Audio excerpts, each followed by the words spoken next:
What's going on, everyone? Juicebags here, and welcome back to some Dungeon Defenders 2. Now, after getting just tons and tons of requests for it, I decided that this weekend I am just going to pump out a whole ton of Chaos 7 builds using just the original 4 heroes. Now, I know everybody wants to see the EV, everybody wants to see all the different hotnesses available. However, like I said, there's just been an abundant amount of people looking for original 4 hero builds, and they actually are quite fun, and I do them all the time, so I figured I'd go ahead and share a bunch of them with you all. Now to start off, we're going to wall it up on the Squire. We're using a maxed out totem, so we got beastie walls. Using that power pylon, which I don't really take full advantage of with this particular build, but I do love to use it with my weapon mans. The Poison Dart Tower, going with a medallion, defense power, defense speed, and defense crit, with explosive poison, defense rate, and power transfer. Now you can get good results with a varied medallion set on the PDT. This is just my favorite, as I really like the Poison Dart Tower crit builds. Now then, I'm going to Flame Aura it up, as you could really easily say that Flame Aura plus anything else, or Weapon Manufacturer plus anything else, is without a doubt the current meta in the game. Now, one problem with my Flame Auras is I am using a mark. Now, the reason I'm using a mark is, as you see, this is a great mark. It's actually the best relic I have, and I'm getting better results with this relic versus using a 60 up purple medallion. So that's why I decided to just go ahead and with the mark. I would much rather use a medallion. However, this is what I've got, and we are all a victim of RNG, so you got to use what you have. And then we are going to deeps it up with that that lazy Huntress build I've been sporting here lately. Let's go ahead and build it out. Now, although I could, I'm not going to bring in Sky Guards for the air on this one. I'm just going to rely on the PDT, and basically just 2 lanes even at that. So we're going to have a flyer lane on both sides. Now the flyers in the middle here are actually going to get chewed up, so I'm not too concerned about them. However, I am going to put a PDT there to help handle the pack. And then let's see. Let's go with another PDT directly under that one, which is going to cover the rest of that lane and help out with the mobs that are pushing in.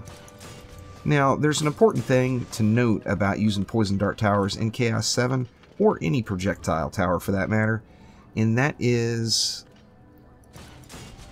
Hex Throwers and Geodes can be a problem to any of your towers, not including the Kobolds. Now, with this particular build, we're going to be burning up those Kobolds right up front, so not a whole lot to worry about from those guys. However, you can run into some trouble if you're not paying attention with the PDTs, and the key to that is you want to put it far enough back where you can kill off any of the mobs that would potentially hit it before they get within aggro range, which can be tough. However, with just pretty much some straight up spawn camping with the Flame Auras, it is quite a possibility. This one I'm actually going to go like all the way back to there. And then let's just flame it up. We've got lots and lots of DU left. What is that, 480, 450? So we got plenty of room for just tons and tons of auras. And we're going to take advantage of that space and get as much damage as we can up front, just the second these bads all roll out the door. Let's see if we can fit 4 in here as well. Let's go up top there and right here.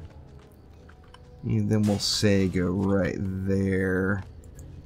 And where else can we get one? Right about there looks pretty good to me. Now, I mentioned on this lane, the flyers that come in, they do take the path. They follow the melee path, or pardon me, they follow the ground path of the mobs up through here. So it's pretty easy to utilize auras to burn those guys out, as they're going to roll right through all 3 of those auras for an easy win versus the flyers. And then that leaves 120 left, which is 4 more. So let's go ahead and spread them out. Let's get them in here as best as we can. Let's go with 1. Yeah, looking good there. And then I want to make sure I got wall coverage here. Now, I guess that's what the PDTs are for. Yeah, that'll be good enough. So that gets us to the map. Max, we got 300 left over, and I'm going to dump it. Right, I actually meant to dump it all into the flyer PDTs. However, I spread that side out. We'll live with it. And I do want to get 2 ups onto this flyer PDT as well. And let's make it happen. Now, I'm using that scatter shot, though, which is not my favorite. Definitely not my favorite shot type. However, it just puts out mad numbers, so it's really, really difficult not to use it. And as you see, we're just chewing through packs with this bad boy. It is mean. Now, it does require you get a little closer than I usually like to go with my Huntress.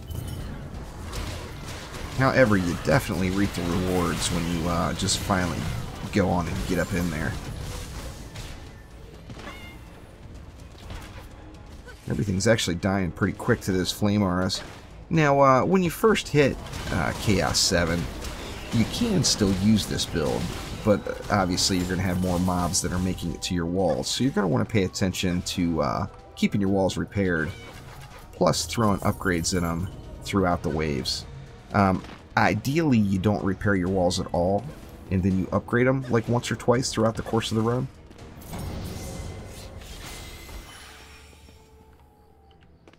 You see, these walls didn't take a ton of damage, so I am just going to repair these 2, as we just got a really mean killing lane right here.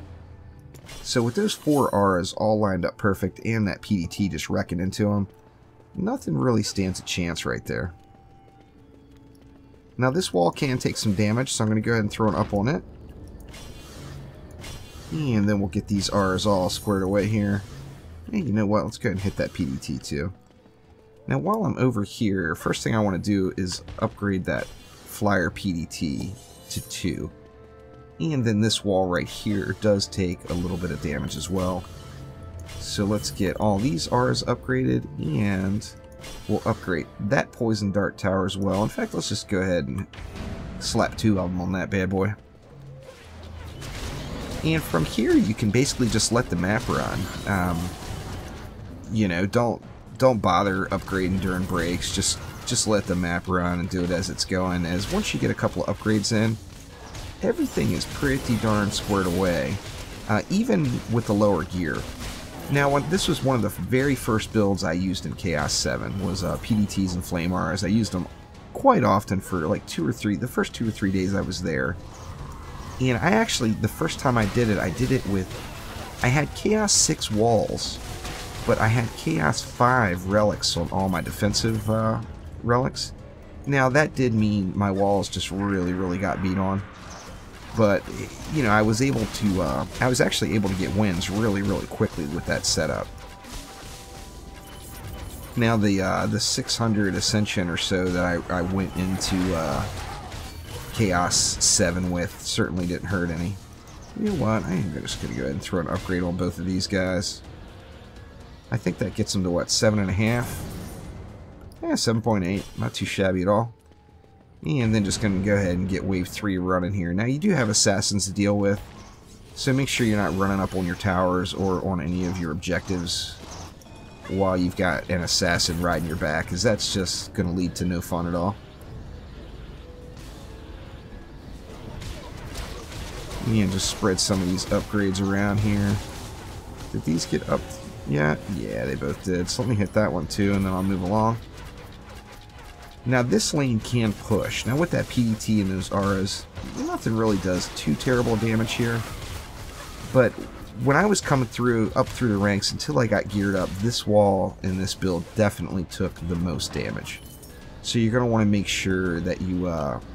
actually, it's best if you just DPS that lane, and then you can keep an eye on the wall, and plus give, give all those auras a little extra oomph. Give them a little assist. Alright, getting shoot up by them, but they're burning pretty quick. in the R's. It's nice. It's nice when you get to the point where you don't have to really worry about assassins. Basically, all you need is some defense health. If you've got some defense health, it's pretty much good game. Let's see. Let's go ahead and just get this side all squared away. Get the map running, and I'll throw a few more ups around. Even with all the upgrades I've got, I still want to keep an eye on that wall down there. You can get overrun pretty quickly if you don't pay attention to that one. Now, the key to this mixture, and any mixture of C7 when you've got projectile towers like the Poison Dart Tower in the mix, is, like I said, you got to make sure that you have something up front. You know, something up front needs to take out the geodes. Something up front needs to take out the kobolds before it gets to the point where it's going to aggro onto your Poison Dart Towers. As long as you do that, it's pretty much good game with any setup. Cannons, you know, whatever you decide to use along with your Flame Auras. But this is definitely part of the Flame Aura plus anything else Chaos 7 meta for certain. The exciting thing, though, is even though this is kind of, the Flame Auras have definitely become a go-to for a lot of people, with the current state of where defenses stand and how well so many defenses scale with crit, really, there's a lot of different possibilities. Now, obviously, you wouldn't want to go a full projectile build on this map because all the geodes. Plus, you know, unless you've got some just mean sky guards, you could end up having some cobalt problems as well. Come on now, just die already. There we go, got another point to kick it into gear. There we go, very nice. Let's go ahead and throw a couple ups on those walls. Ooh. I thought for sure it was going to be another roller. I wouldn't have upgraded those walls probably if I realized it wasn't, but that's all good. So let's just go ahead and get Wave 5 going. We do have a Slikelion to deal with that we need to pay attention to here.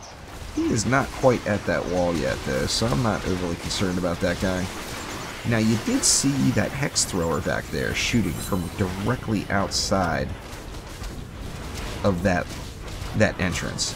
And that's what I mean. And those guys have insane range. If you're attempting Chaos 7, you already know all about the Hex Thrower from Chaos 6.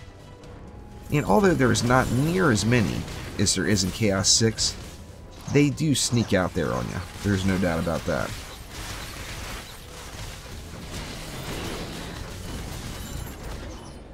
And we're looking pretty solid. We've got, what, a couple more packs and some flyers coming out. Oh, we got bosses too.